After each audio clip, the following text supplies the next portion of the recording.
Greetings, dear listeners. We're here tonight in a parking lot because I received an email from a young man who lived in a parking lot.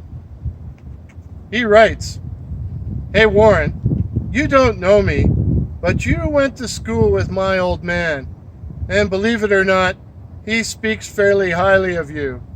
Yeah, I know who you mean. Highly of me indeed, huh? He speaks fairly highly of you, higher than he speaks about me. I went through kind of a bad patch when I was 19 and got kicked out of the house.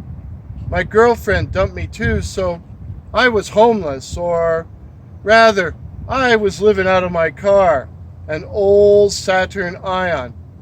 Fortunately, it was summertime, so the nights were warm and I was able to shower at work. So I was able to function, although I ate an awful lot of McDonald's. One problem was where to park overnight. I didn't want them to know at work that I was sleeping rough, but I also wanted to be close by. So in the end, I parked in the very back corner of the lot under a thick strand of trees. The first few nights were okay, although it was pretty hard to get comfortable. Those old Ions weren't meant for sleeping. No, they weren't. It was on the third night things started to get weird. I slept okay. I'd had a few sedatives. But I kept having strange dreams that I could hear people talking and that there were people standing around the car. But in the morning, I just shrugged it off. I had more immediate problems, just getting through my day.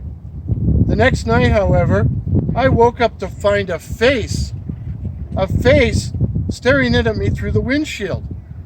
I was sleeping, propped up in the driver's seat. It was some weird-looking dude with a thin, pock-marked face, greasy hair, and red glowing eyes. I pretended to be asleep, so the dude started to bump his head against the glass. And then I realized he was just ahead.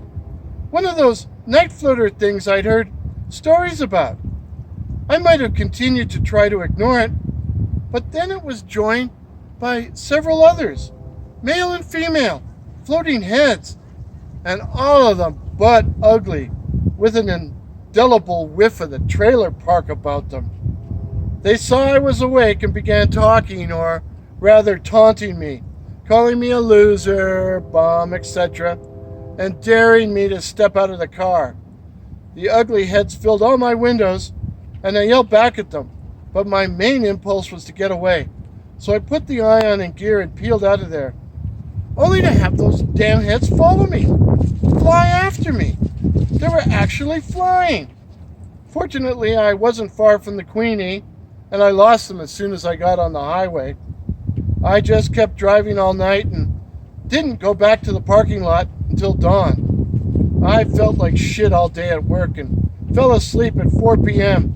just after I punched out and got back in the car. And when I awoke, it was dark and the damn heads were back. The skanky chicks, I like that. The skanky chicks were dominant this time, calling me names and calling me by name. They knew my name.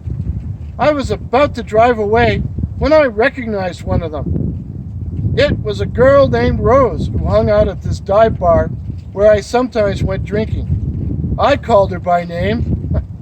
A Rose by any other name, right?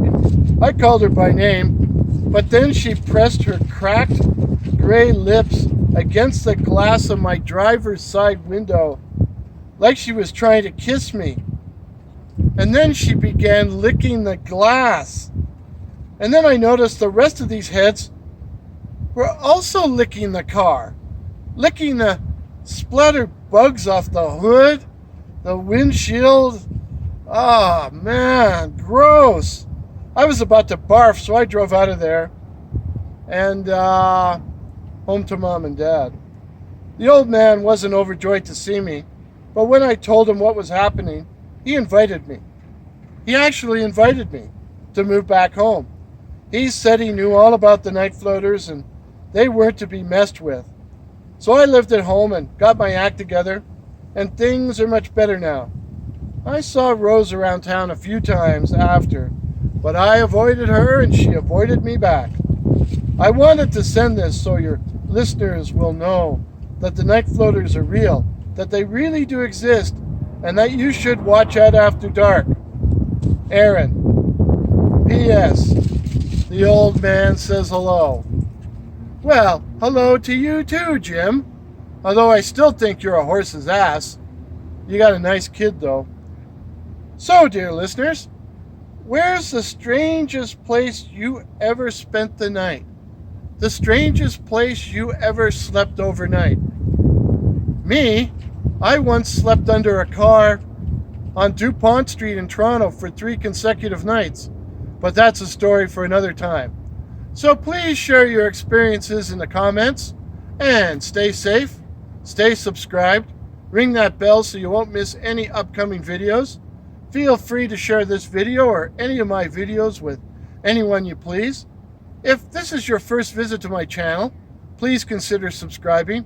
My name is Warren and I write and tell original ghost stories and original horror stories about cryptids such as the night floaters, werewolves, and the black-eyed children. So again, I would hope that you would consider subscribing. And let's all stay hungry.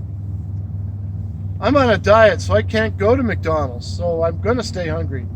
But don't worry, I don't think I'm going to start licking bug splat off the side of cars. Quite yet. I'm now going to ask the lovely and talented camera crew to give us a panorama shot of this parking lot, which is behind the Haunted Avenue campus of the University of Regina. That's University of Regina.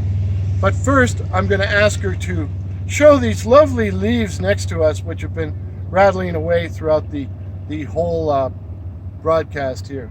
So till midnight, cheers.